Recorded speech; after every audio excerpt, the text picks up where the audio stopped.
Hello guys, good morning. Kung makikita nyo guys, nagatanggal po ako ng suklot na binading namin nung makaraan na duko. Ayan. Kung makikita nyo, kakatanggal ko lang po ng suklot nyan. Iyan po ay duko na variety. Marami po siyang patay.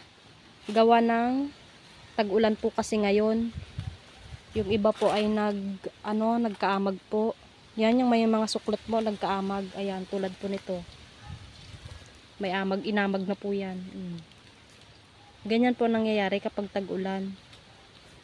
Ayan. Inamag po siya.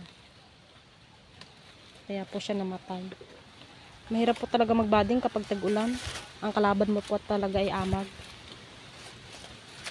Hindi naman po lahat ng may suklot ay patay. Meron pa rin naman pong buhay. Tulad nito. Ayan, buhay po yan. Ayan, kung makikita nyo po.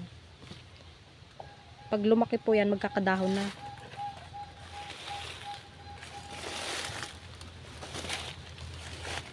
Marami po yan guys.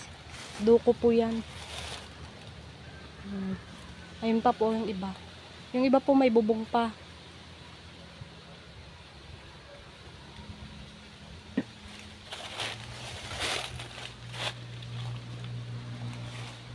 Ayan po. Pwede na po yung tanggalan ng suklot. Buhay na po yan.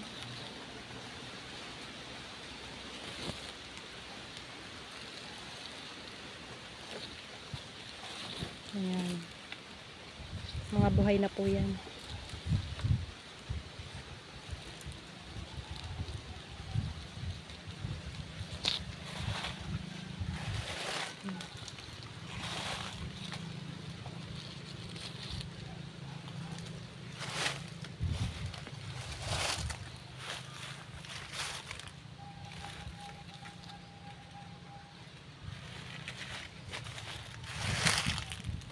Yung iba po patay na po talaga.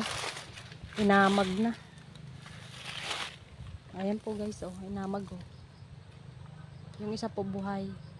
Yung isa po inamag.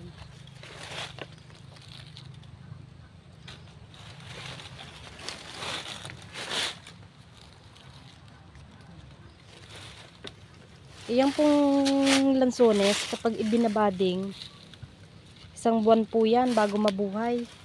Kapag ibinading mo po, isang buwan po siya bago siya ganyan po mabuhay. Bago po tanggalan ng suklot. Tapos mga isang buwan din po siguro, maganda na po yan, magadahon na po.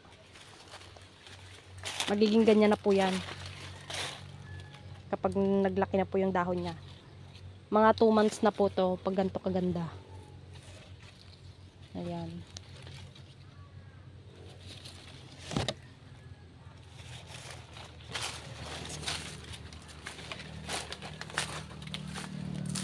Ayan pa po oh.